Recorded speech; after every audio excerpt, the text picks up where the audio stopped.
So there you see it. Colombia's unbeaten run coming to an end at the hands of all teams. Bolivia, 1-0 winners.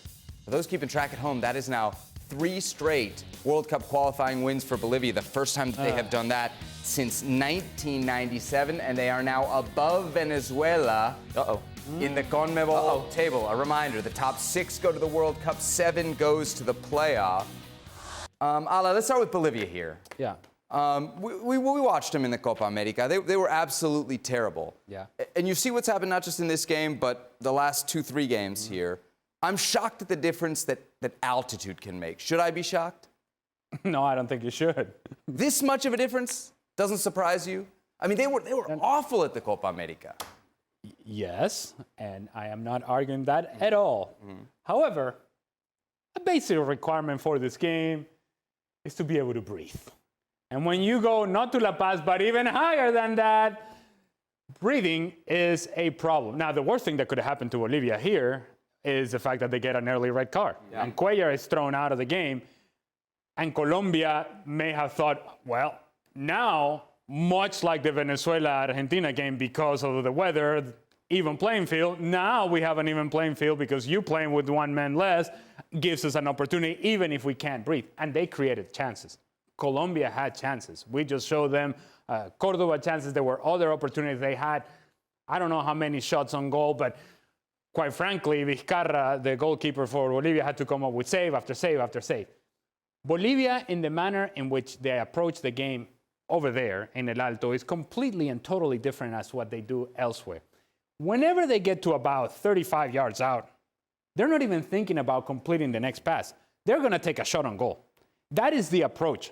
Because of the flight of the ball at that altitude, honestly, the goalkeepers simply don't have time to react. And Camilo Vargas, he's trying to react, but the ball is already passed, and by the time somebody shot it. And we saw it against Venezuela, and we will continue to see it.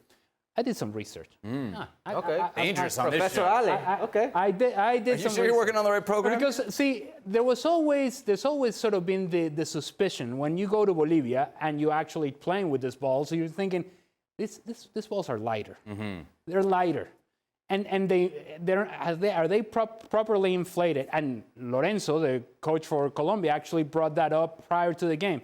I'm concerned about these balls. Well, the ball that Bolivia uses at home is 430 grams. Just for comparison, the ball that was used in the World Cup, 600 grams. Wow. So it's already lighter. And then if you overinflate the ball, now this ball is flying everywhere. And when at altitude, it's completely flying everywhere. That's why you shoot it on target. And that's why they have difficulties, the goalkeepers that go up there, adjusting. And Bolivia has a competitive advantage. And they're taking advantage of it. Give them credit. They're putting shots on target, they're scoring goals, they're winning games. You saw it on the Tercero's goal. I mean, it exploded off his foot. Yeah. Are you nervous from a Venezuela perspective? Do you think Bolivia can keep this up, that it's sustainable? They could maybe steal that last spot? They have to come back down. Yeah, they do. Three of the next 4 are... They have to come back down and play, and they cannot play with whatever ball they want. Argentina next. And they got to come back down. They got to come down here, baby. Yeah. And I think they have to win out at home. However many games they have left at home, they have to get 3 points at a time. And look, they're dangerous because it's a team that knows who they are, and playing up there is a complete different picture than it is anywhere else. Yeah, you got those 2 games at home that they won, and also sandwiched in between a game that they won against Chile.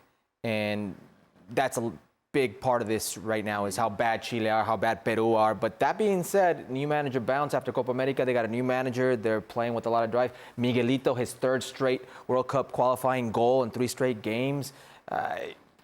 They've got a little something to hang on to and believe. So if they can win out at home, absolutely. I can tell you this. You asked me the question, am I nervous? I wasn't enjoying the fact that Bolivia beat Colombia. Sure, yeah. Because you're thinking, well, if there are games in which they're probably going to drop points, Colombia would be one of them. Especially going down a man. So when Venezuela's perspective, and that's a perspective I have, unapologetically so, by the way, it concerns me that they're getting 3 points against Colombia, because I know how difficult that is to get 3 points against Colombia. They already have 3 points in the bank against Colombia.